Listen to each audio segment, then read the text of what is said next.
Hey pioneers, and welcome back. I was told by a viewer that I make too long introductions, so I removed a clip that was supposed to be here and replaced it by this short one. Let's dive into action. Here we are, watching our beautiful weapons factory. So I started to figure out what's the next thing we can do. And I realized that almost everything in Phase 4 requires aluminum. A lot of aluminum. And we currently don't have that much available. We have 246 aluminum sheets. This is acceptable. But the rest of the materials, we have 45 aluminum ingots. That this is also going to the dimensional depot, so I can't use all of them. And 61 aluminum casing that it's also going to the dimensional depot, and we can't use all of it. So yeah, the first aluminum factory I made wasn't that big. I had no idea we needed so much aluminum. So I know that it's not exciting, at least not for me, but we need more.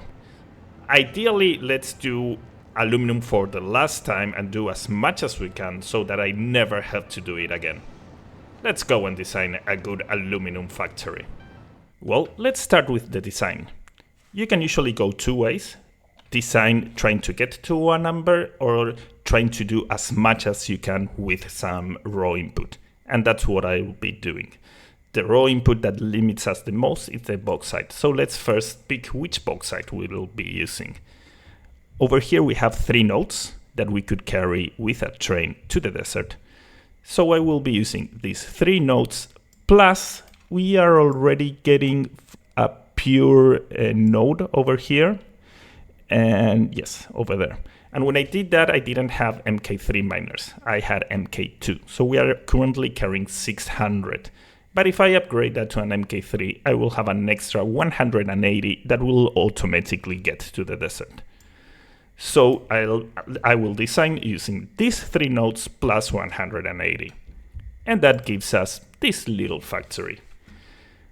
I chose the recipes that made the most amount of aluminum out of the bauxite I had said. And well, it's not a complex factory, but the numbers are scary. So for example, we need 1300 quartz. I realized that we can take them from these 2 nodes, probably with a train. Plus, we will do the same trick I did with the bauxite. Here we have a pure node that is on an MK2 miner. So if I upgrade that to an MK3, I will get an extra 180. So this will give us all of our quartz. Then we need 1200 coal. That can be achieved with these 4 nodes. That I still don't know if I'm gonna carry a bolt or a train. Maybe I could do a train that goes this way and intersects the one that was coming from here. Then we have 2200 limestone. We can get that from these 4 nodes. That will probably be carried with a belt because I'm thinking that I'll do the factory over here. So they are nearby. And finally, we have 620 sulfur. There's not much sulfur around, but there's a pure node over here, which is extremely close to our belt bus. So this will be coming through a conveyor belt. That gives us all of our materials. Then I'm going to set an extra challenge for me on this one. I want everything to be absolutely balanced. Not a single smart splitter, not a single compressed belt. All of the buffers must be empty. So how am I going to start doing that? I was thinking that each train line could have 3 freight stations. And if we balanced the materials that go to the train station, as I usually do, you will end up having 3 belts that have 1/3 of this number. And the ones that are coming through a bolt is easy to divide a bolt on 3. So that will give us all of these numbers divided by 3. So if the blenders that we need 12.4, we raise that number to 18, that means 3 groups of 6. 6 can be load balanced, and each of those groups will be fed by one of these belts. Then assemblers, we need 59. We could plop 60. That means 3 groups of 20. 20 can also be load balanced. It's a load balancer with feedback. Not so happy to do, but it can be done. And the foundries, we have 41. We could make 45 foundries, 3 groups of 15. 15 can be load balanced. So in theory, this should be easy to load balance completely. Maybe there's something I'm not seeing, but we'll figure that out as we progress. So now let's get our hands dirty and start with this madness. I like to start by the train station because it's the biggest thing I'm going to build. Machines, you can squeeze them wherever you want, but the train station not so much. And this is the place where I was planning to do the factory. But if I do the train station now, it will be right next to the other train station. And I think that might not look so great. Because all of this isn't high, looks all kind of the same. So well, let's move the train station a little bit and do it around this zone next to my power plant. And then we will do the factory in the middle. And I'm falling to my death. Here we go. So I will try to fit the 3 train stations. Yeah, 3 train stations over here. Let's go. Before I even got to start the trains, I extended my belt bus. Most of the factory will be there, or at least that's the plan. And that belt bus is absolutely filled up, so let's try avoid using the same one. And I place my train station over here. We have 3 train stations, coal, quartz and bauxite, each one with 3 freight stations. And I decided to make a tower with all of the industrial containers. As usual, they are fed by 2 belts, but only have 1 output. This fulfills 2 roles. To start, when the train station is loading and unloading, it doesn't output materials, so you need to have a higher speed to get them out of the freight station. If not, you might run into issues. And the other thing that we have to note is that these train stations will be bringing the exact same amount we need for our factory, but trains come every now and then. So each train will be bringing way more materials than we need, and they will be absolutely empty the moment the next train station arrives. And even though we have a buffer, adding an extra buffer, it's helpful. I'm hoping it would be enough, but well, we'll figure that one as we go. So the 3 train stations are exactly the same. 3 industrial storage containers, 3 belts, and I already connected them to the belt bus and did the first segment of belts.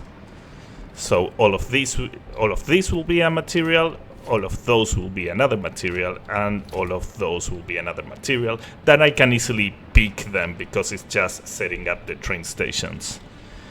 And for the time being, they are headed that way because we have the quartz somewhere around here, the bauxite somewhere around here, and the coal on this place. So that's a good startup. Now let's continue, let's start getting the train where it needs to go. We are done. All of the trains have been configured, and I have checked, and we have 100% throughput. Right there we have 9 temporal sinks to, well, sync everything that's coming through the train stations, but everything is up and running. Now let's go and check some of these stations. Here we are in the shore of the desert, and this is the coal line. As we had 2 nodes over here and 2 nodes over there, I split it up into 2 stations. And well, the only thing that's worth mentioning is the load balancing, because we need to make sure that on each carriage, each block, I don't know the word, each freight station receives exactly the same amount of coal. So how do you easily do load balancers? I'm gonna give you a technique that always works. It doesn't mean that it's always the best way. Sometimes just by thinking a little bit you can do it better, but it's just a generic rule. You first need to count the input. In our case we have 2 inputs, and then you have to count the outputs. In our case we have 3. So each of the inputs you're gonna split it by the amount of outputs you have. As we have 3 outputs, each of these inputs is split into 3. And then each of the outputs you place a merger, and once you did that, it's just a 1-to-1 connection. What I do to make my life easier is the merger of the outputs. One, I place it on ground level, the other one I place it 2 meters high, and the other one I place it 4 meters high. How do you do that? That would be ground level. That would be 2 meters. And that would be 4 meters. Easy peasy. And then when I'm dividing the input belt, I also divide it at the same height. Ground level, 2 meters, 4 meters. Here we have ground level, 2 meters, 4 meters. And once you've done that, it's a one-to-one connection and the belts will never touch, so you don't have to figure nothing weird. You just connect it as it goes and it will work. The only thing that might be a little bit tricky is how do you do this lift of 2 meters. This is what I call compact lifts. I made a short about it, but it's also really easy. Let's suppose I want to take a 2 meter lift over here. You first need to place the output height, in this case a conveyor pole. And then you simply place the lift and it will snap. So that would be 2 meters, this would be 4 meters, and if you have to go more, this would be 6, 8, 10, etc. So that's how you easily make a load balancer. This would be the second cold station. Again, we have 2 inputs, 3 outputs, so the load balancer is done exactly the same with 3 heights. What I forgot to mention is that this is regarding the train stations. I always send it to an industrial container first that has only 1 input connected and 2 outputs. That way you make sure that the speed at which the train station gets filled up is faster than the speed at which the materials receive. Just to prevent the issues you can have in the edge case, because when the train comes, this belt stops. And that in some cases might bring issues, but by doing this you know that the speed is double and everything will go fine. And just as a curiosity, that's the first miner I place in my world that doesn't have a house, because I didn't have space for it, and it made me sad. Well, I could custom build one, but the blueprint didn't fit over there. So, and it's the one that's giving the most amount of coal, so that's unfair. But well, life isn't fair. Let's check some other stations. A little bit south, this is where the train line splits into 2. Over there we have our bauxite, and over there we have our quartz. Didn't have much space here on the quartz, so to go back it does a funny loop through the tree, but I think it looks cute. And then what we have here. In this case we have 3 inputs, because we have 2 nodes, but I also said that I was going to upgrade the one that we were previously using. This was an MK2 miner that was supplying 600 raw quartz, so I upgraded it to MK3, and now it's providing 780. And I placed a smart splitter over here, sending the overflow this way. So this factory was unaffected, and over here we should be getting 180. And then over here we have the same load balancer I've explained. Each of the inputs is being split into 3, and we have 1 merger per output, and an industrial storage container on each of the freight platforms. This is the last station, the bauxite station. We have 3 nodes, so that would be 3 inputs, and as always 3 outputs. Of course, these are different nodes and are going at different speeds. If they were all going at different speed, you wouldn't need a load balancer. All of this is because, well, we have different amount of materials, and we can see over here that we have the same. So, yep, that's the last station. Then the last thing I wanted to talk about is how do you know if you have enough throughput? Well, in my case, I power up all of the miners first, and the last thing I do is add the train. And I only add it once the freight platform is completely full, the storage container is completely full, and all of the belts have stopped. That means everything is saturated. And then I simply run the train. After some time, this should be able to empty. And if this empties, it means that we have more, the capacity of carrying materials is higher than we need, and everything is okay. If we couldn't see this getting empty, or it got empty at a really slow speed, that means that maybe you need a second train. So well, all of the infrastructure is done. Let's get started with the factory itself. And I was thinking, well, let's start by the first stage, the blenders and the refineries. Here we have it, and there's a lot to talk about. So we have the 18 refineries aligned to the 18 blenders, and the input of the refineries is sulfur. But sulfur isn't coming from the train station, it's coming from a belt.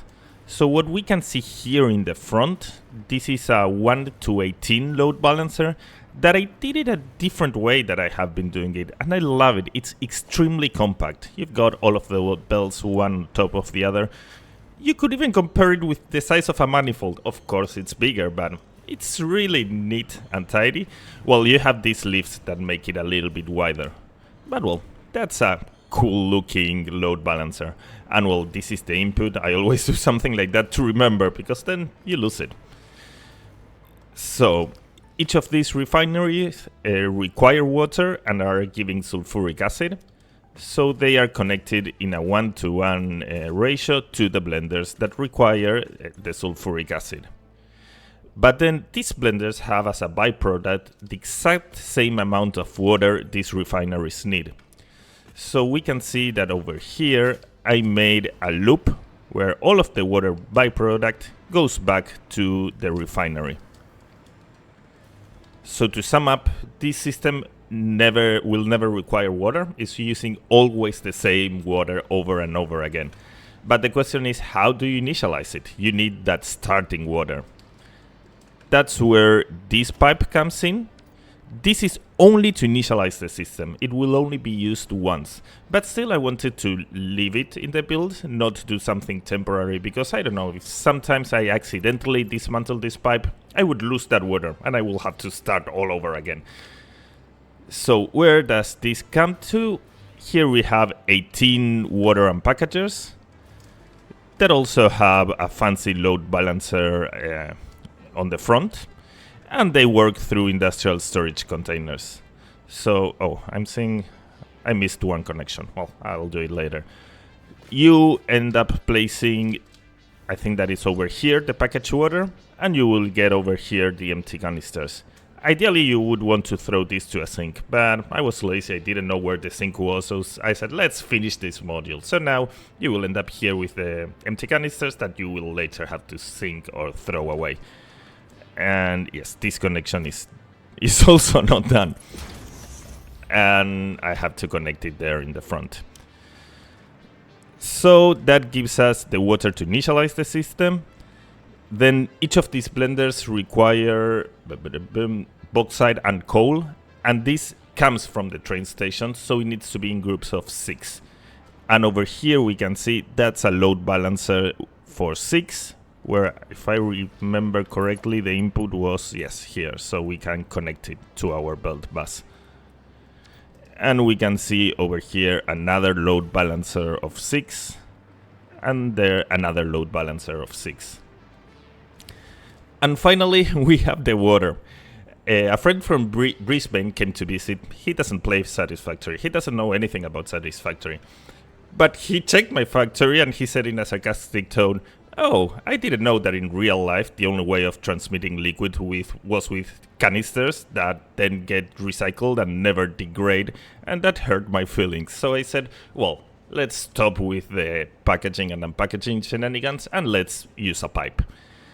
So we can see that the actual input of water is over here connected on a weird way, and that comes to our belt bus. No, to these weird pillars. And initially I wanted to take the pipe all the way to the water, but I couldn't find a way of doing it tidy. So I did something silly that my friend doesn't know about because he left before he saw the end result. But I added one extra train station with that transports fluids. I had never used one of these. From what I read, they are pretty bad and you should avoid doing them. But well, I just did it and it worked. I tested out. So yep, we've got trains carrying water. How did I set this up? As usual, I place one buffer at the end of each of the freight platforms. Again, 3 freight platforms, so each one of these will be feeding 6 blenders. And I usually like having the speed from the train station to the buffer be higher than the speed from the buffer to the rest of the system. And I did that with the pipes. We have an MK1 and an MK2 over there. And I did some tests, and this is able to transmit all of the water. I don't know if we later will have fluid dynamic issues, but at least it's something cool and something that I hadn't done before. This is the brand new train station that's sending the water. Unfortunately, I need 744 total water. If I divide it by 3, we get 248. And with 2 water extractors, you can get only 240. So I had to place 3. And to make sure there were no fluid dynamics, I did it on this pattern so that this pipe is exactly the same as this pipe, exactly the same as this one. So it's completely symmetric. Pipe resistance is constant. We shouldn't have any issues at all. How did I manage to do this? If you check the squares of each of these water extractors, they are intersecting there in the corner. Over here we have the same thing, so I know that the distance is exactly the same. And this was working for 10 to 20 minutes, and I checked out that there wasn't any issue at all. They weren't competing against one another. All of the liquids got delivered. And I will be wrapping the video right here. I've been trying to do shorter videos around the 20-minute marks. It's really hard because I talk too much. But well, considering we are halfway through, we did one of the 3 modules and all of the trains. I feel like with another video of this size, around the 20-minute mark, we will be able to conclude the whole project.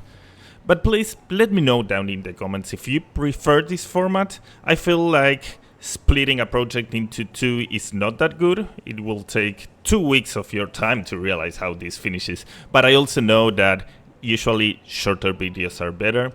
So just let me know, what would you have preferred? A 40 minutes videos that does the whole project, or 2 20-minute videos split into 2 weeks? I would really appreciate the feedback. But well, for the time being, we will leave it right here. I hope you guys enjoyed it. Please remember to leave a thumbs up to support the channel, and I'll see you on the next one.